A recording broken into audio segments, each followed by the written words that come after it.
Okay, Assalamu alaikum. So we will discuss some BCQs from the oncology module. So here is the 60-year-old female undergoes the hysterectomy and the bilateral salpingo-oophorectomy for the grade 1 endometrial cancer. Okay, so the histology reports show the tumor that are invading the uterine serosa. As per the new figure staging of the endometrial cancer, what is the stage? तो एक patient हमारे पास आई है जिसकी as है 60 साल और उसकी hysterectomy भी हो गई है और बीएसओ भी हुआ है। क्यों हुआ है? क्योंकि उसको ग्रेड 1 एंडोमेट्रियल कैंसर था।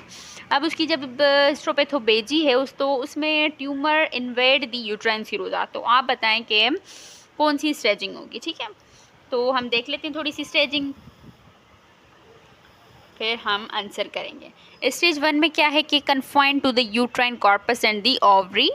ठीक है, और फिर आपका स्टेज 2 आ जाता है जिसमें invasion of the cervical stroma without the extra uterine extension with the substantial lymphovascular invasion. Substantial lymphovascular invasion का मतलब क्या होता है? अच्छा, लिम्फोवस्कुलर इन्वेजन है क्या? बेसिकली जब आपकी वेसल्स इन्वेड हों, ठीक है, तब हम कहते हैं लिम्फोवस्कुलर इन्वेजन। ठीक है, तो सब्सटेंशियल या एक्सटेंसिव हम तब कहते हैं जब मोर देन 5 वेसल्स इन्वॉल्व हो जाएं, ठीक है, इन्वेड हो जाएं, तो उसे हम कहते हैं सब्सटेंशियल लिम्फोवस्कुलर स्पेस इन्वेजन। ठीक है, are the aggressive astrological types with the myometrial invasion. और फिर स्टेज 3 में क्या आ जाता है? आपकी जो ट्यूमर होता है वो लोकल और the regional spread of the tumour of any histological सब टाइप। ठीक है, तो यहाँ पे देखें स्टेज 2 में भी ये इन्वेड तो कर रहा है but cervical mucosa cervical stroma को कर रहा है। ठीक है, तो हमने क्वेश्चन में क्या पढ़ा था कि यूट्राइन सीरोजा को इन्वॉल्व कर रहा है,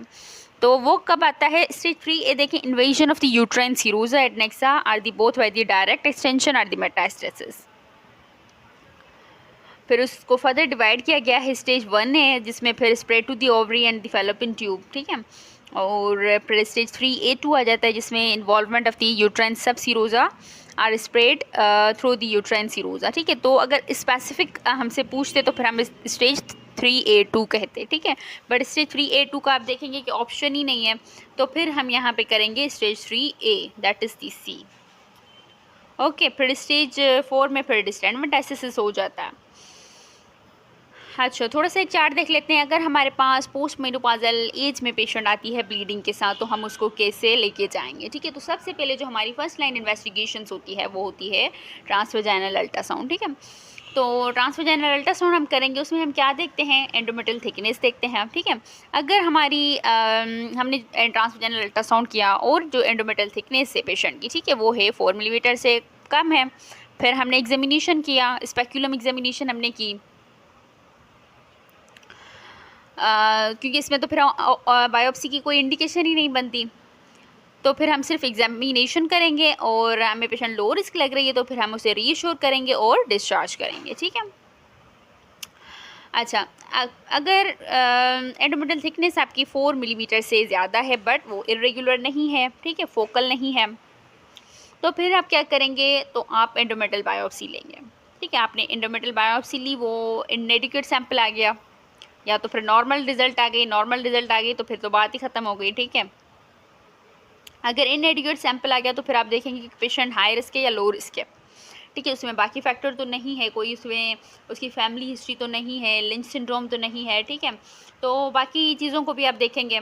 अगर वो लो रिस्क है एंडोमेट्रियल कैंसर के लिए तो फिर आप, और उसका ट्रांसवेजाइनल अल्ट्रासाउंड भी ठीक था, ठीक है, उसमें कोई भी फोकल लेजन नहीं थे, इरेगुलरिटी नहीं थी, तो फिर आप उसको डिस्चार्ज करेंगे। ठीक है, अगर लो रिस्क है तो फिर आप डिस्चार्ज कर देंगे, बट अगर वो हाई रिस्क है, ठीक है, उसकी ट्रांसवेजाइनल अल्ट्रासाउंड वो भी कंसर्निंग है, ठीक है, उसमें भी फोकल लीजन हमें मिले, इरेगुलरिटी मिली, या ओबेस है पेशेंट, ठीक है, या उसकी कोई फैमिली हिस्ट्री है, तो अगर हाई रिस्क है और सैंपल भी इनएडिक्वेट आ गया है, तो अगर ये दोनों फीचर्स हमें मिल जाएंगे, ठीक है, तो फिर हम सी एंडोमेट्रियम सस्पेक्ट करेंगे। ठीक है, तो अगर आपकी एंडोमेट्रियल थिकनेस 4 मिलीमीटर से ज़्यादा आ गई या कोई इरेगुलरिटी आ गई या पोलिप आ गई तो इन केसेस में आप out patient hysteroscopic guided biopsy करेंगे।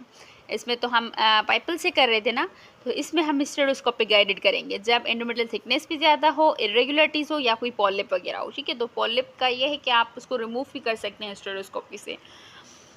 तो इन केसेस में आप स्टेरोस्कोपिक गाइडेड बायोप्सी करेंगे। और फिर अगर आप सस्पेक्ट कर रहे हैं तो फिर एंडोमेट्रियल कैंसर वाले पेशेंट को फिर आप रेफ़र करते हैं to the oncology department, gynae oncology department.